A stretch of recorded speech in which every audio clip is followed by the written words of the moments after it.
Construire en Afrique, c'est un enfer. Je vais vous raconter une anecdote qui m'est arrivée lors de mon séjour à Abidjan. Un soir, je rentre chez moi. Je rentre dans l'appartement dans lequel j'étais logé. Je rentre, je ferme la porte, ensuite je vais dans les toilettes. Les toilettes au rez-de-chaussée. L'appartement, c'est un duplex, donc je rentre dans les toilettes et je fais mes besoins, j'urine. Au moment de sortir, j'essaie d'ouvrir la porte, les toilettes ne s'ouvrent pas. En fait, tu ne peux ouvrir la porte que de l'extérieur et moi je ne le savais pas. Je ne savais pas que la poignée de la porte était cassée.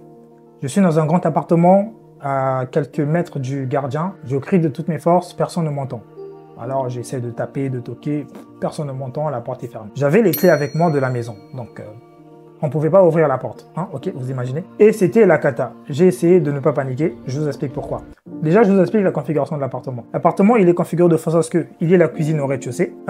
On a des toilettes. Les toilettes du rez-de-chaussée sont les toilettes en dessous de l'escalier. Donc, il n'y a ni fenêtre, il n'y a rien du tout. Il n'y a pas d'ouverture, La seule ouverture, c'est la porte. On a une lampe à incandescente qui chauffe énormément.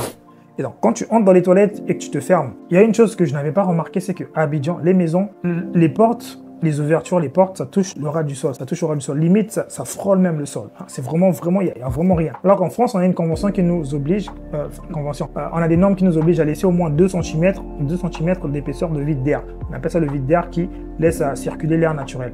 Et donc, à ce moment-là, enfermé dans ces toilettes, je commençais à m'étouffer. Ça faisait quoi? Ça faisait une dizaine de minutes que j'étais là. J'ai essayé d'ouvrir de toutes mes forces, ça marchait pas. J'étais seul dans l'appartement, il y avait personne pour m'entendre, j'ai crié de toutes mes forces. À ce moment-là, je me suis dit, est-ce que je veux finir mes jours dans ces toilettes? Oui, aujourd'hui, j'en parle avec humour, mais à ce moment-là, quand tu es enfermé dans cette porte, il n'y a aucune entrée d'air. La seule air qu'il y avait, c'est celle qui a été emmagasinée au moment où j'ai fermé. Et plus il y a un corps humain dans une pièce, plus le corps, il occupe tout l'air et ça chauffe.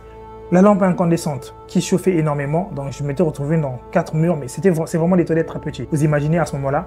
Et heureusement, ce qui m'a sauvé la vie, c'est que j'avais mon téléphone portable avec moi. J'avais mon téléphone, imaginons que je ne l'avais pas avec moi, ça aurait été pire, mais je l'avais avec moi. J'ai appelé la personne avec laquelle j'étais sorti. Elle était en voiture, donc elle est allée un peu plus loin. Je l'ai appelé, vraiment, il faut que tu reviennes. Il m'est arrivé un truc, je me suis enfermé dans les toilettes. C'est très bizarre comme situation de le dire. Donc la personne est revenue. À ce moment-là, je vous épargne les détails.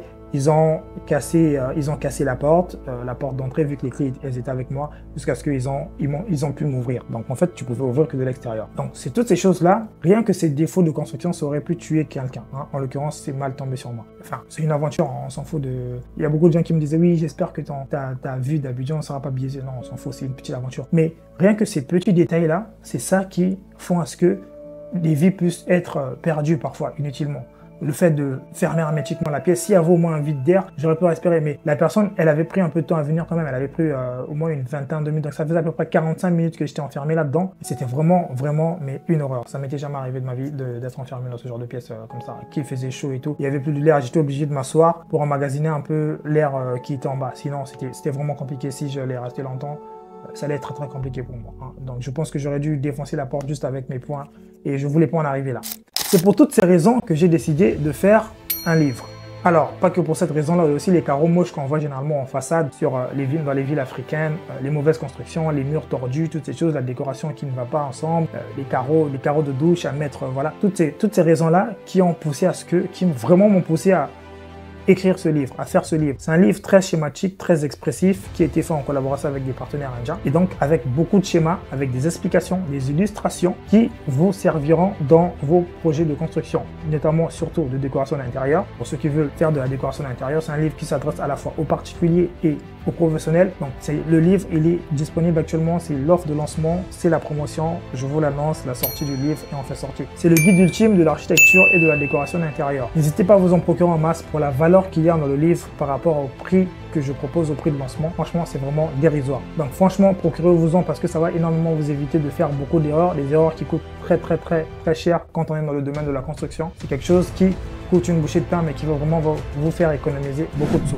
Passionné d'architecture, passionné de la construction, passionné de la décoration d'intérieur, ce livre il est fait pour vous. Procurez-vous-en, c'est maintenant ou jamais, il est en promotion. Le deuxième lien en description, vous allez tomber sur une page directement pour vous en procurer. C'est simple, c'est facile, c'est rapide, c'est clair pour tout le monde. Et pour ceux qui rencontreraient des difficultés, écrivez sur le mail juste en description.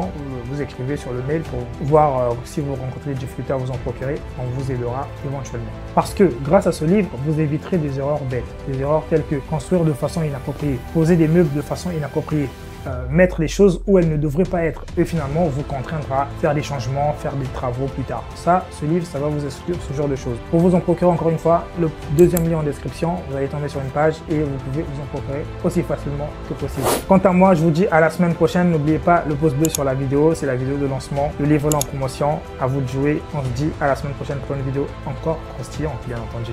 À bientôt.